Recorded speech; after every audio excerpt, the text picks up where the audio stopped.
From the Science History Institute, I'm Alexis Pedrick, and this is Distillations. In this episode, our producer Rigoberto Hernandez talks with Robin Marantz, the author of Pandora's Baby, How the First Test Tube Baby Sparked the Reproductive Revolution. She tells us about the history of in vitro fertilization, or IVF, from the first known artificial insemination by donor procedure in Philadelphia in the 19th century to the scientific race in the 1960s and 70s that resulted in the first so-called test tube baby. Thank you so much for talking to us. I think it'd be helpful if you can help me define some terms. Like, what does IVF stand for, and how is it different than like artificial insemination by donor? IVF means in vitro fertilization. In vitro means in glass. And it's basically taking an egg and a sperm, putting them in a petri dish in the lab, and letting them fertilize and turn into a zygote, a fertilized egg. Artificial insemination is a little bit different. You get a sample just of sperm, and you inject it in one way or another into a woman and hope that the sperm travels up like it ordinarily does and fertilizes an egg in there. Sorry to be crude, but like my editor described it as like the turkey baste. It has been considered turkey basting, yes. Okay. So actually, speaking of IID, I think it's what it's called, right? The artificial insemination by donor. Mm-hmm. The first known case is actually in Philadelphia.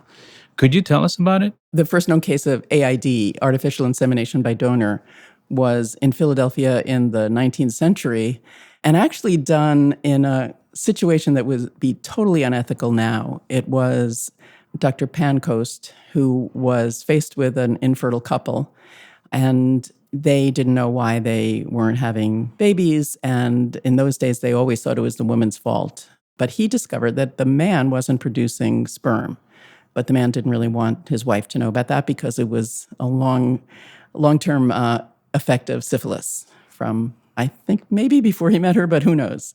In any event, Dr. Pancoast decided that maybe what would work would be to get somebody else's sperm and put it into this woman, and she'd get pregnant that way. So he got a good-looking medical student to provide sperm and actually used that turkey baster in a situation where the woman was unconscious, and he inseminated her with somebody else's sperm, and she got pregnant.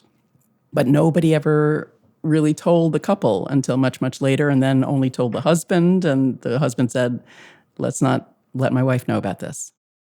So this is interesting because in a way it's successful yet unethical. Right. Probably a lot of things at the cutting edge of science are successful yet unethical, or unethical in us looking back on it and seeing the way they were doing things. Because really, if he had said to this woman in those days, I would like to take some other man's sperm and put it into you, she wouldn't have wanted to do it.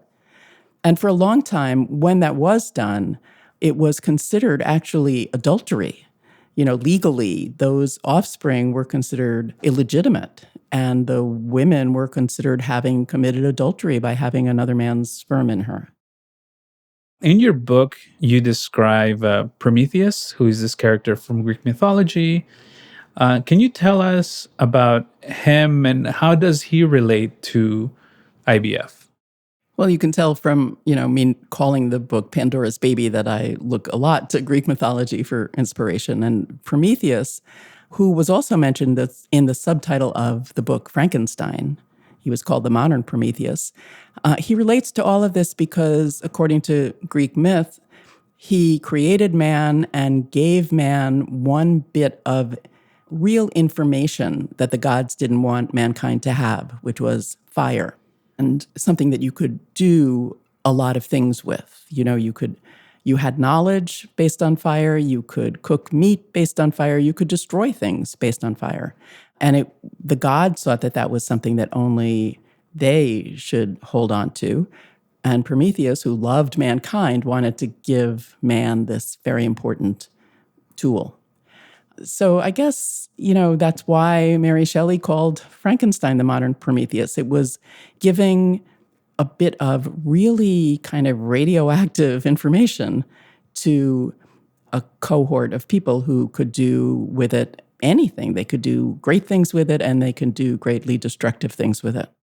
So, like, the fancy way of analyzing Prometheus would be to say that in the context of IVF and technologies like this is that like it's a dual use technology, right? Like you can do good or bad with it. Right. What people call a double-edged sword, right?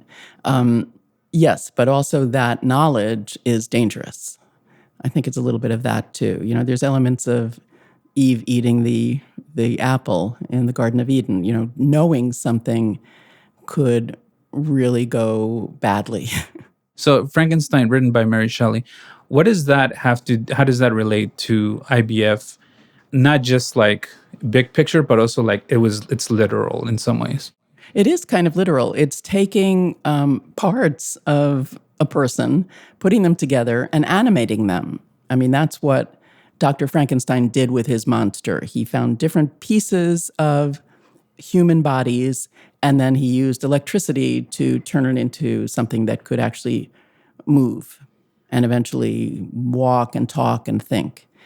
What we're talking about in IVF is taking elements of the human body, the sex cells, the egg and the sperm, putting them together, and then in a certain situation, animating them because you're putting them back in the uterus and it grows up and becomes this new creature. A big difference with IVF is that it's a fully human creature. Everything that goes into an IVF baby comes from its mother and its father. And it grows into a baby who looks like any other baby who grows in a uterus, and it comes out being like any other baby who grew in a human uterus. But they weren't so sure about that in the 70s when they started doing it. There were a lot of scientists who thought that manipulation could very well mess things up chromosomally or some other way, and maybe we would be creating monsters not that different from Frankenstein's monster. Mm. Can you tell me about what is the slippery slope fallacy and how does that apply to IVF? Well, in bioethics, people talk a lot about the slippery slope. It means basically we don't want to do this thing, even though this particular thing doesn't seem that dangerous or unethical, because it could easily lead to a different thing that's even more dangerous and unethical. We don't want to learn about how to split the atom because it could lead to the atomic bomb. We don't want to learn how electricity works because it could lead to the electric chair, that kind of thing. And so it's often used as an argument to prevent kind of innocuous research from happening because it could lead to something much more objectionable. I understand, I guess, where people are coming from, but I think that it is a fallacy because the slope isn't that slippery. If people are paying attention, there are spots along the way where they could say, this is where we have to stop. We're heading into a really bad direction. We need to stop here. That's too far. But what's interesting is that in order for people to have that discussion, the technology has to come first. Right. They have to kind of understand where it can go. They can't only imagine it. My recollection of Asilomar is that all they were talking about was recombinant DNA and how to control it from seeping out of the lab, right? And to just make sure there were biosafety measures to keep it from infecting the world out there. But many of the things that recombinant DNA made possible are things that you do want to stop. Same with IVF. Many of the things that IVF made possible, once you got really good at fertilizing an egg in a laboratory and putting it back in a woman, then there were ways that you could do things like human cloning or designer babies or, choosing the sex of a baby. There were all sorts of things you could then do because you had the technique that was the IVF technique that was created just to create babies for couples who were desperate for them. Anyway, so you're right that sometimes you can't even visualize where the slope is going to end up. You can't even imagine how bad and dangerous things could get until you've got the technique perfected first. So the slippery slope works in both ways. Sometimes people are just sort of imagining really terrible scenarios, and sometimes they're failing to because they don't even understand what the technology can really do. Mm. So that gets us into like how IBF was developed. So in your book, you describe the 1960s and 1970s as kind of like this wild west of science. Why is that? What was going on at the time, and what made these conditions happen? Well, we didn't have any oversight over this kind of research. The government wasn't supporting this kind of work. And when you've got like the National Institutes of Health funding something, there's often some sort of a way to make sure that the scientists are doing what they say they're going to do and then they're not overstepping ethical boundaries. In addition, in the 60s and 70s, there was no such thing as bioethics. We really didn't even think of research, even using human cells and subjects, as something that required any kind of ethical oversight. So, in a way, scientists were kind of doing whatever they were interested in doing and keeping at it. Yeah, so you mentioned the funding. So NIH, I guess, is kind of like a maybe not a stopgap, but perhaps like a layer to kind of dictate what research gets done and what doesn't get done. And so, are you saying the fact that IBF was not funded by NIH made a condition so that they didn't have the balance of NIH?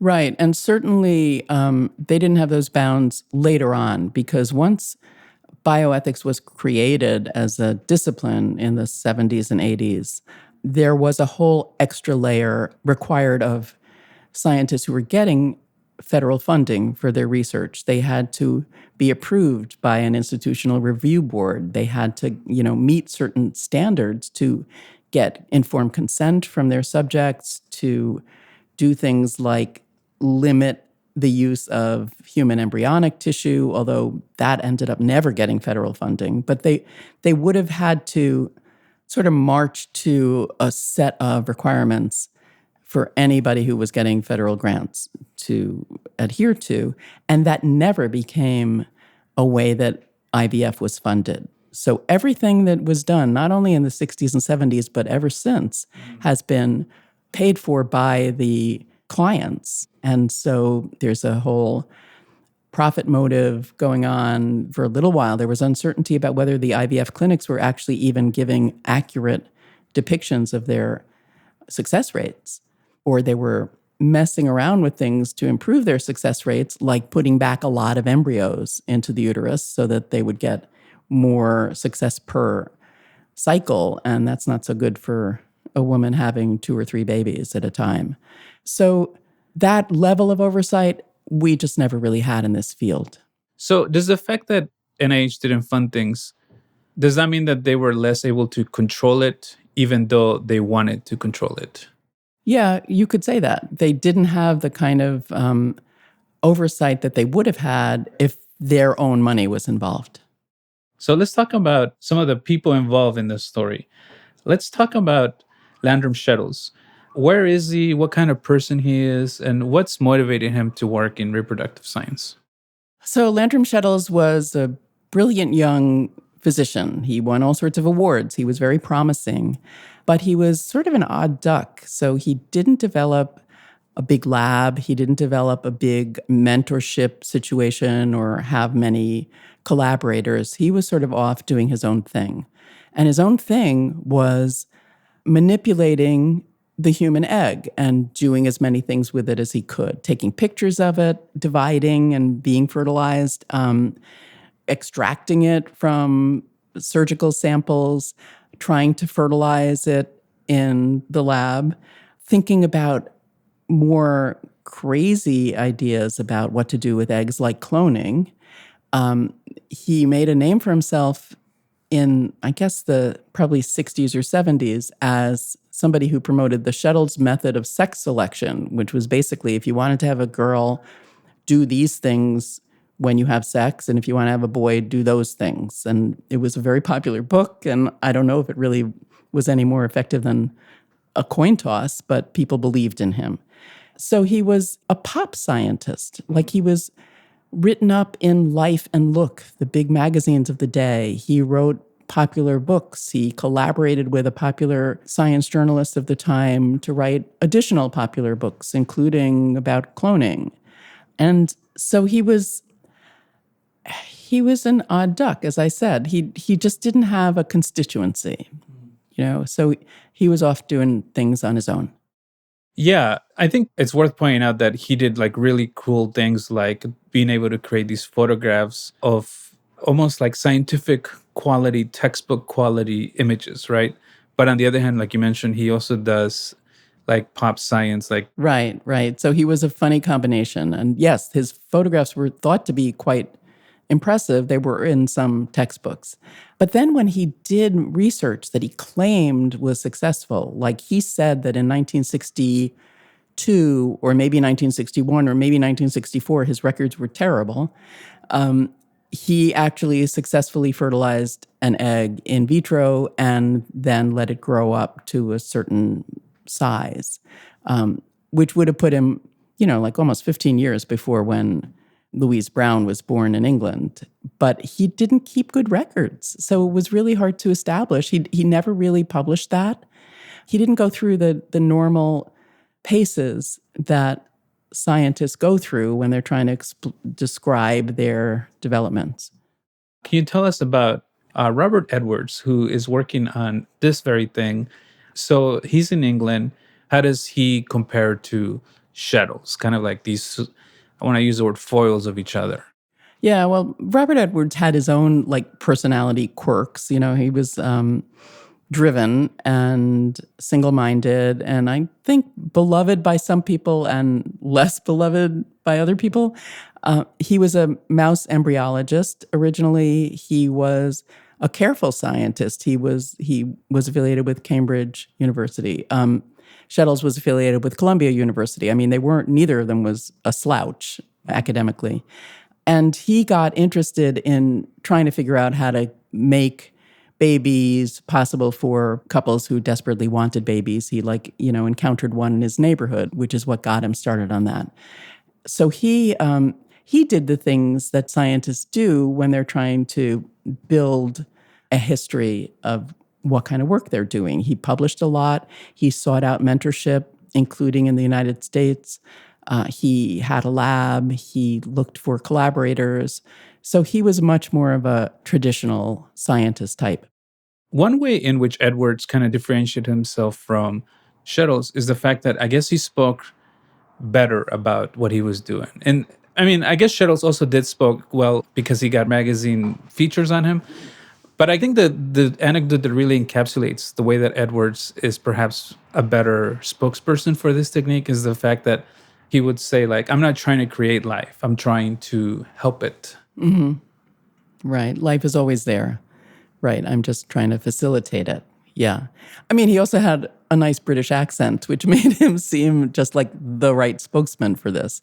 But he also went through these same sort of signposts that scientists do. He went to the conferences. He submitted things to peer-reviewed journals. He was not just somebody who was trying to speak directly to the public. He was speaking to the elites as well. But he also needed public funding, if at all possible, and he needed public approval because what he was doing in England was just as controversial as what Shettles was doing here. Yeah, this brings us to some of the supporting cast of people around Shettles and Edwards. So let's start with Shettles. Maybe it wasn't supporting cast, but maybe his antagonist, Raymond Vandervelde. Who is he and how does he fit into Shettles' story? Vandervelde was the chairman of OBGYN at Columbia.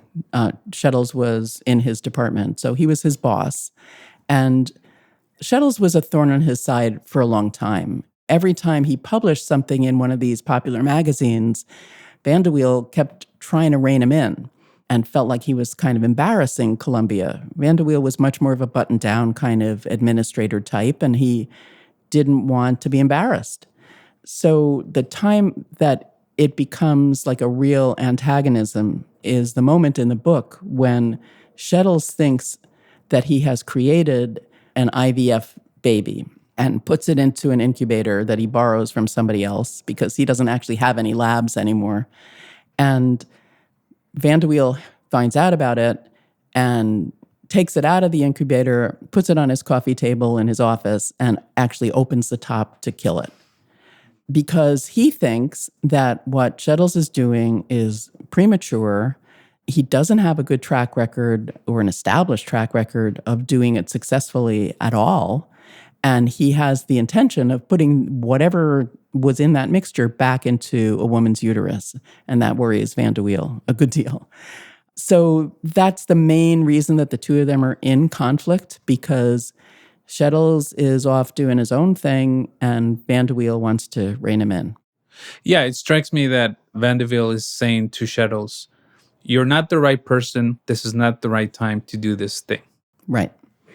Right. And this thing is something I don't approve of anyway. Personally. Right. So the fertilized egg, that belongs to a couple who are from New York, who are struggling to have children, and they badly want one. So tell me, who is John and Doris Delcio? They were originally in New York, and then they moved to Florida, and they each had children from another marriage.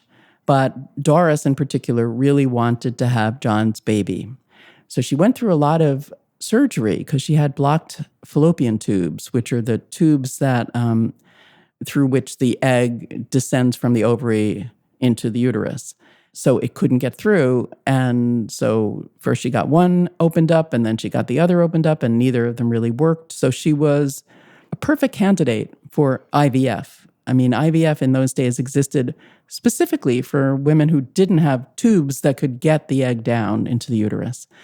So she found herself at Cornell University in New York, where her doctor, William Sweeney, extracted some eggs from her. And the plan was that John then would take a taxi to Columbia University across town and bring it to Landrum Shettles and provide some sperm of his. And then Landrum Shettles would scurry off, because he was a scurrier, and take it into some borrowed lab and put the egg and the sperm together and assume that it was going to then fertilize after it was in the incubator for a few days. And then he was going to put it back into Doris's uterus.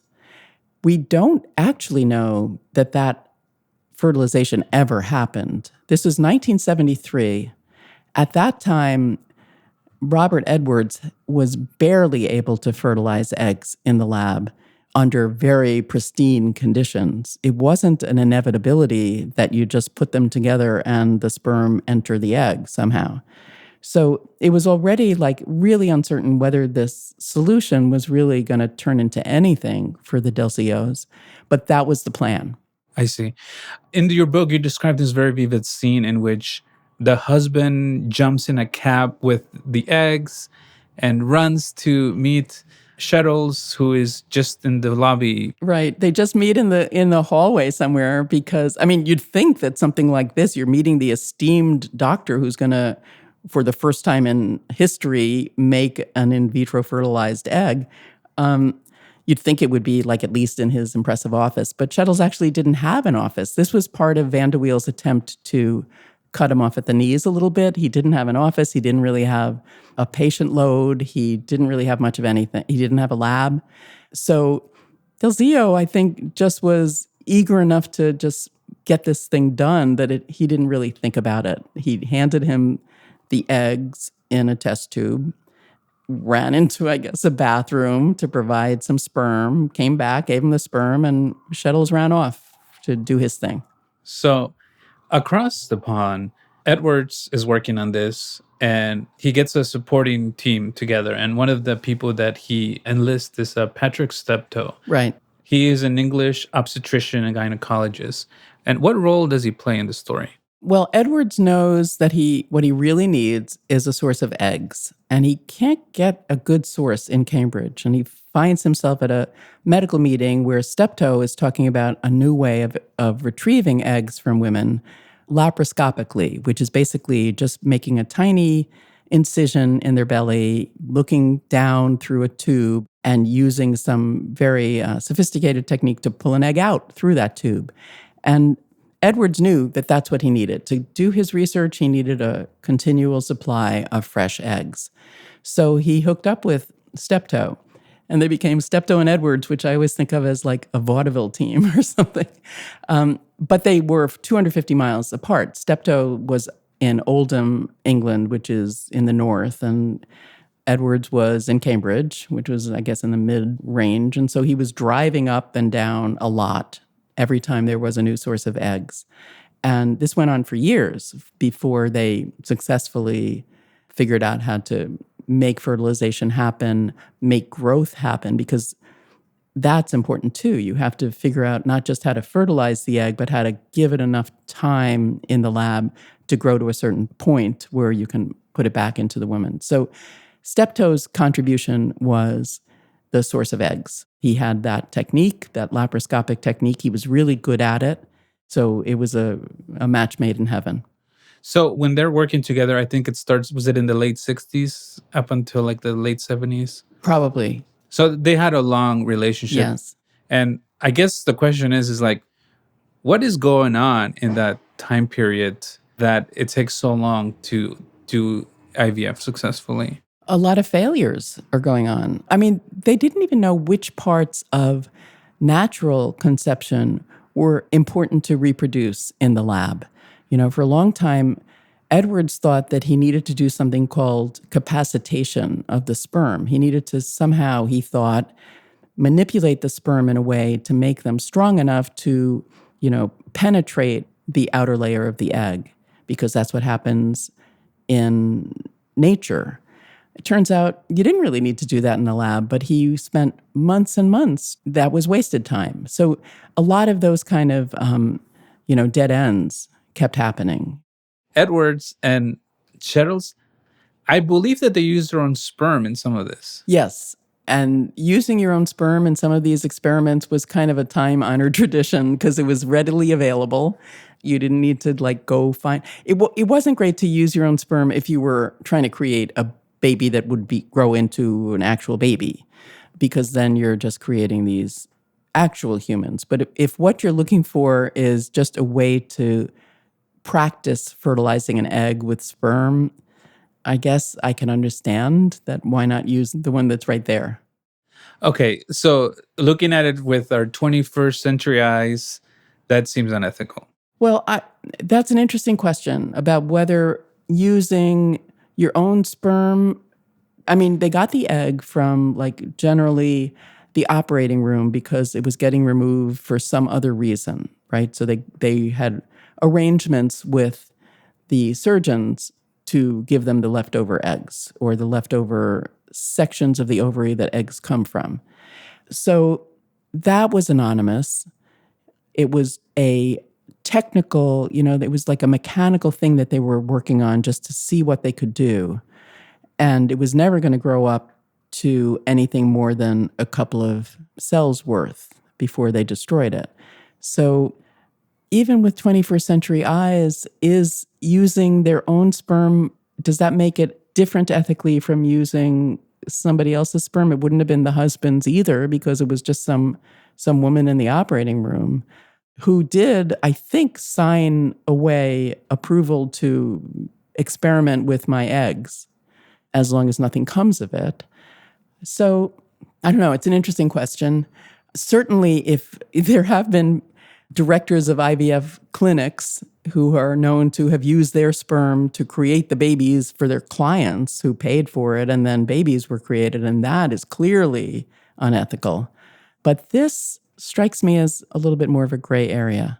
So that brings up a question, is what were people like Edwards and Steptoe telling their patients? This is the period before informed consent? It kind of is before informed consent. They might have been telling their patients, well, they were saying this is experimental. We haven't ever done this before. Although they must not have made it really clear to Leslie Brown that she was the first successful one, because once she figured that out and there was a lot of press attention to her pregnancy, she was really surprised. So let's talk about Leslie Brown. She becomes the first person to successfully carry to term an IVF baby. Can you tell me her story? Well, she's not the first to show up in Steptoe's office. There have been probably 10 or so women who want to use this new technique. Her story is her husband had been married before. He had another child, but much like Doris Delzio, she wanted his child. And she hadn't had children herself.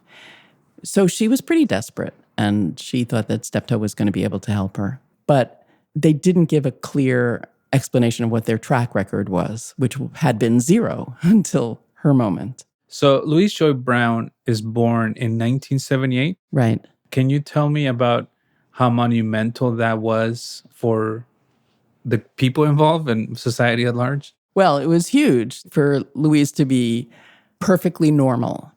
They were not sure she would be. And once she was born, for the people involved, it was a gigantic relief and also a permission to keep doing this.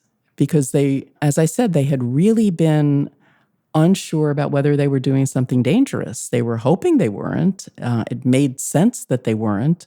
But it also made a little bit of sense that messing around with eggs and sperms could have some impact on the chromosomes themselves. So they were hugely relieved.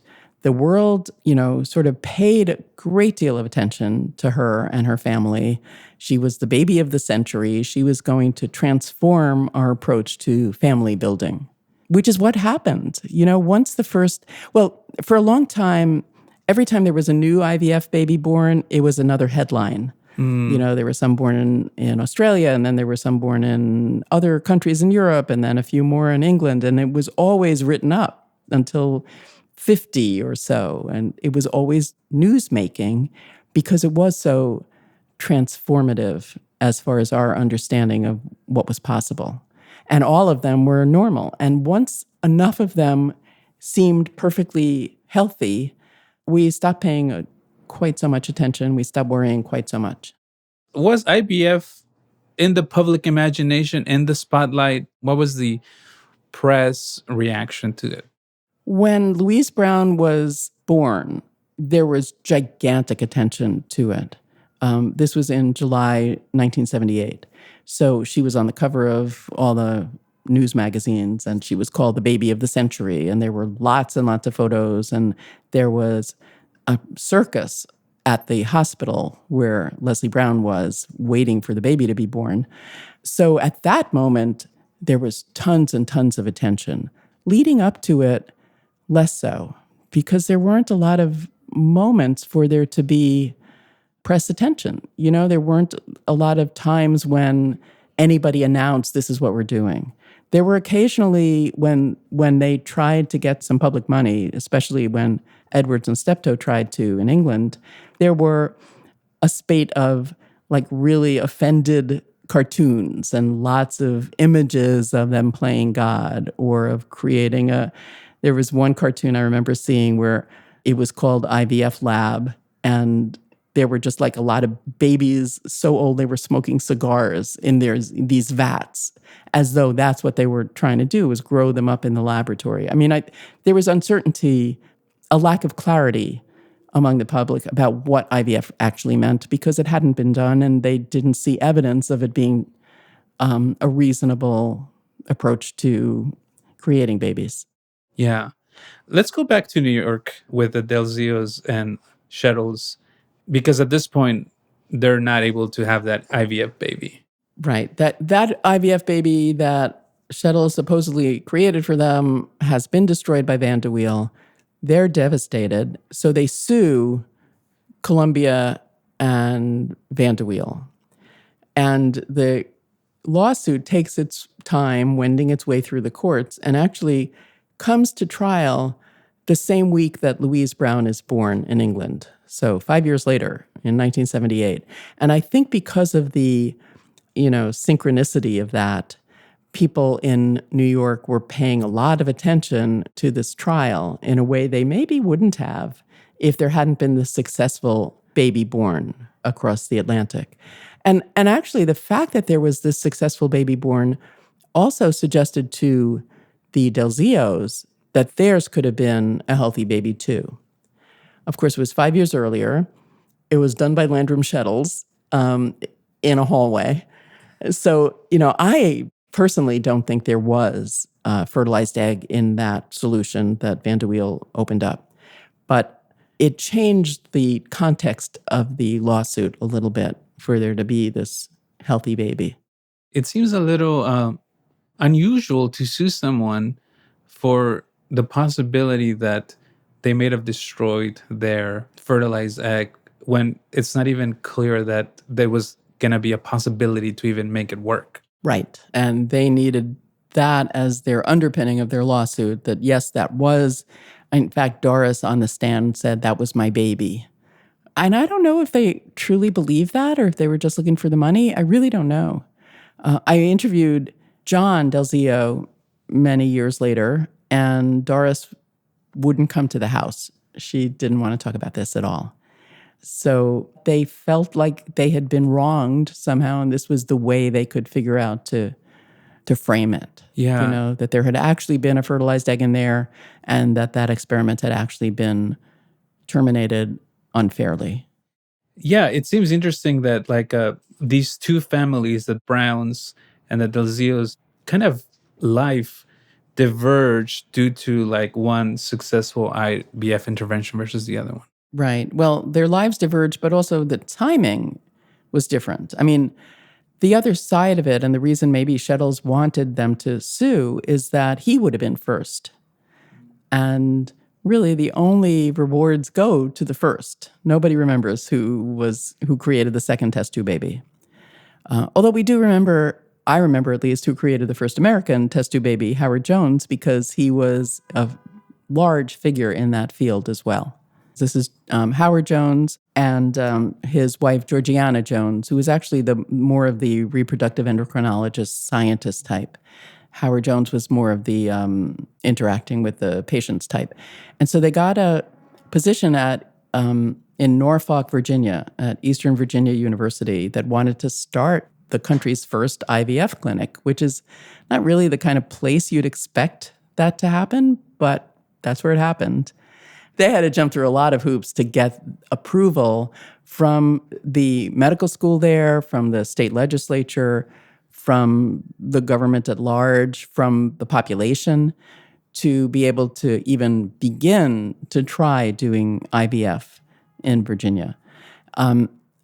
One of the things that they had to do, which I thought was interesting, is they had a promise that they only use eggs and sperm from married couples, that the couples not have had a child together, so that made it really clear that this was their only option for creating a family, and that they could only put back one fertilized egg at a time so that they wouldn't create, that they could only make one fertilized egg at a time. That was the other part of it.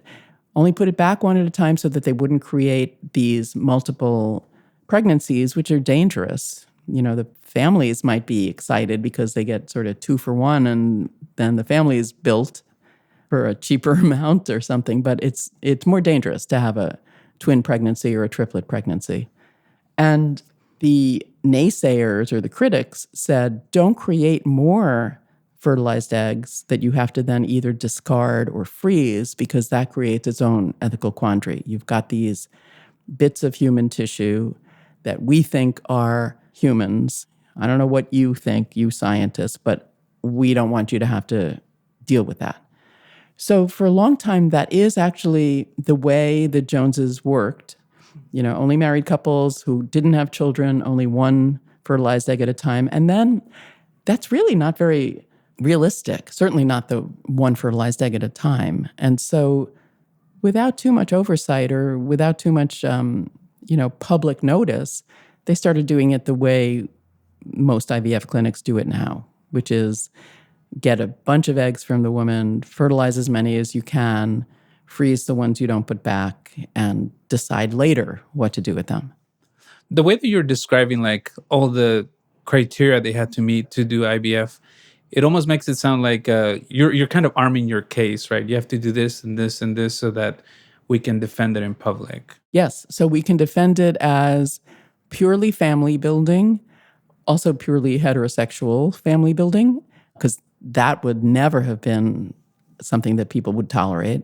And that we're not creating these excess embryos that we have to worry about. So yeah, it was kind of like heading off the objections from the anti-abortion activists who objected anyway, but it was trying to head it off and negotiate a little bit, give them as much of the restrictions as it seemed they needed. When is the first American-born baby? She was born, Elizabeth Carr was born at the end of 1981. And Howard Jones, as I mentioned, truly did not know if she was going to be okay. He was ready for a press conference to announce her birth, and he had 2 different speeches ready, depending on whether she was healthy and looked like, you'd expect a newborn to look, or whether there was some sort of tragic outcome. Wow. That speaks to how uncertain it all was. Yes. And that was 1981. So there had been, hundreds of IVF babies born all over the world. And yet this was the first American one. And this was Howard Jones's first one. So it was quite scary for them. How do the concerns about IVF in this time period kind of echo again and again with issues like cloning, with CRISPR, with things that have to do with genetic engineering? Yeah. Well, they have echoed. And in a way, the slippery slope concerns that people raised were reasonable because those subsequent issues like cloning or CRISPR or creating designer babies or choosing the sex of the baby, none of those would have been possible without IVF. So I wanted to ask you about, because we're also doing a story about CRISPR and germline editing, which implicates like potentially the entire Species. Yeah. Yes. When you see, and you need IVF for that. And perhaps that was the thing that a lot of people feared when IVF was being considered. How does CRISPR fit into like your thinking? Well, I think you're right that if you start messing with the germline, even when it's easy, like you can do with CRISPR, that is what the worst images of the slippery slope were. And I myself thought, well, look, once we get to germline manipulation, we'll be able to stop on the slippery slope because that really is a whole different thing. It's one thing to kind of say this particular fertilized egg's DNA is not safe, I don't want to implant it, but to then correct it, that's raising all sorts of other issues. So I'm a little concerned, actually, that, just because I don't believe in the slippery slope as an argument for not doing the beginning research doesn't mean I think that everything should continue to its logical conclusion. I think that could, in fact, be something that we should be thinking about putting the brakes on. Distillations podcast is produced by the Science History Institute and recorded in the Lori J. Landau Digital Production Studios. Our executive producer is Mariel Carr. Our producer is Rigoberto Hernandez. Our associate producer is Sarah Kaplan. And our sound designer is Samia Bouzid. This episode was produced by Rigoberto Hernandez. Support for Distillations has been provided by the Middleton Foundation and the Wincote Foundation. You can find all of our podcasts as well as our videos and articles on our website at sciencehistory.org. And you can follow us on social media at SciHistory.org for news about our podcast and everything else going on in our free museum and library. For Distillations, I'm Alexis Pedrick. Thanks for listening.